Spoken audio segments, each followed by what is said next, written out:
श्री संदीप शर्मा। प्रश्न संख्या 380। माननीय अध्यक्ष महोदय, जी हाँ, राष्ट्रीय चंबल घड़ियाल अभयारण्य का क्षेत्र जवाहर सागर बांध से कोटा बैराज तक चंबल नदी के किनारे से दोनों ओर 1 किलोमीटर तक स्थित है। अधिसूचना की प्रति परिशिष्ट 1 पर संलग्न है।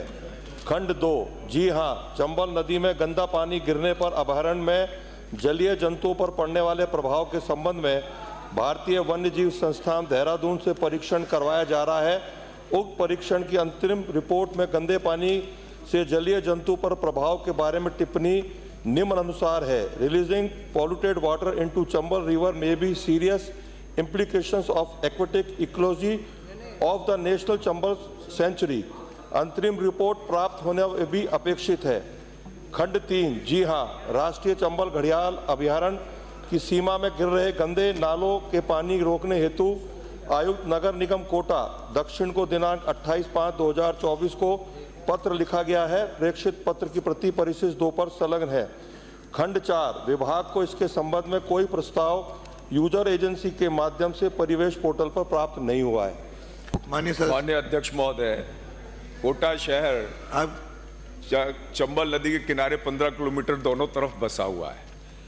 मैं माननीय मंत्री महोदय से जानना चाहता हूं कि आपने इस घनी आबादी क्षेत्र को घड़ियाल सेंचुरी से मुक्त करने के लिए कोई कार्रवाई की है? आपने क्या कोई कमेटी गठित की है जो सघन आबादी क्षेत्र को घड़ियाल सेंचुरी से मुक्त करने की कार्रवाई कर सके?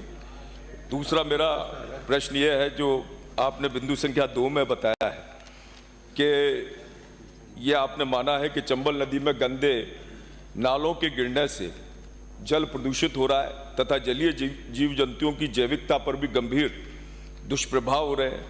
तो वन विभाग इन गंदे नालों को रोकने के लिए क्या कोई योजना बनाई, और यदि बनाई तो उस पर कोई कार्रवाई हुई या ना हुई? माननीय मंत्री जी। माननीय अध्यक्ष महोदय, माननीय अध्यक्ष महोदय, जिस घड़ियाल परियोजना को लेकर के माननीय सदस्य ने प्रश्न किया है उसके बारे में बताना चाहूंगा कि वो कार्रवाई प्रक्रियाधीन है।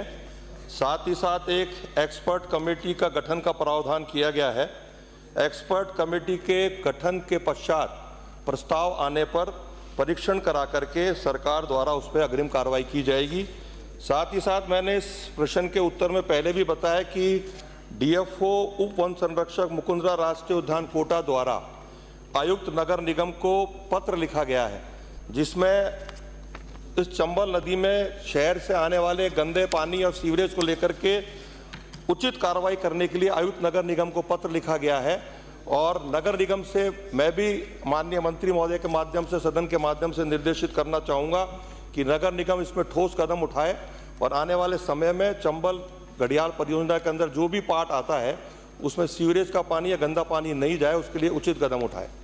माननीय अध्यक्ष महोदय, मैं आपकी जानकारी में लाना चाहता हूं, और मंत्री महोदय बहुत सकारात्मकता के साथ, एक सोच के साथ वन विभाग में काम कर रहे हैं, परंतु वन विभाग का इतिहास रहा है माननीय अध्यक्ष महोदय कि हर सकारात्मक काम को अटकाने का प्रयास अभी तक का रहा है, लंबित करने का प्रयास रहा है। इसमें 18 करोड़ रुपए 2023 में, ये मेरे पास पड़ा माननीय अध्यक्ष, प्रश्न पूछो ना। ये 2023 में ये 18 करोड़ रुपए का एनटीपी माननीय अध्यक्ष महोदय, एनटीपी क्लियर है।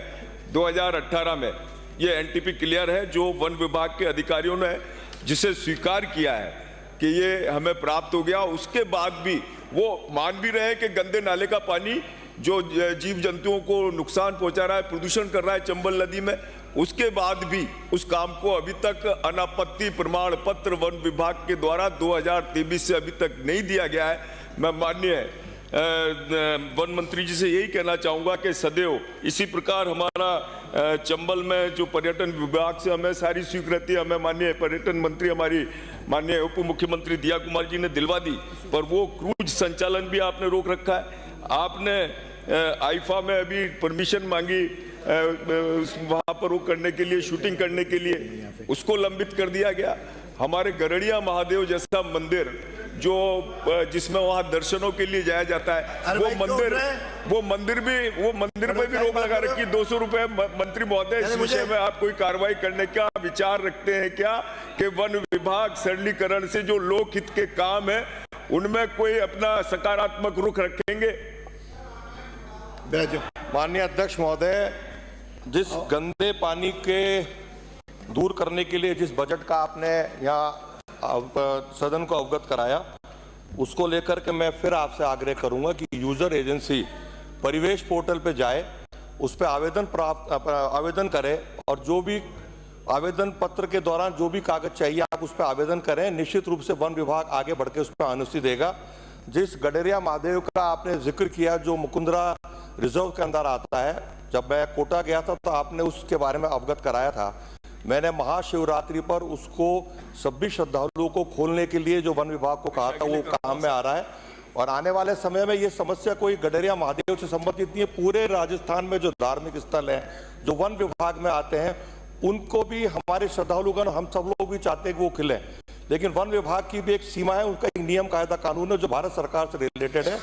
हम प्रयास करेंगे कि आने वाले समय में इस प्रकार की कोई समस्या नहीं हो। माननीय अध्यक्ष महोदय, बस एक बात मैं कहना चाहता हूँ। माननीय सदस्य, आप सभापति खुद हैं।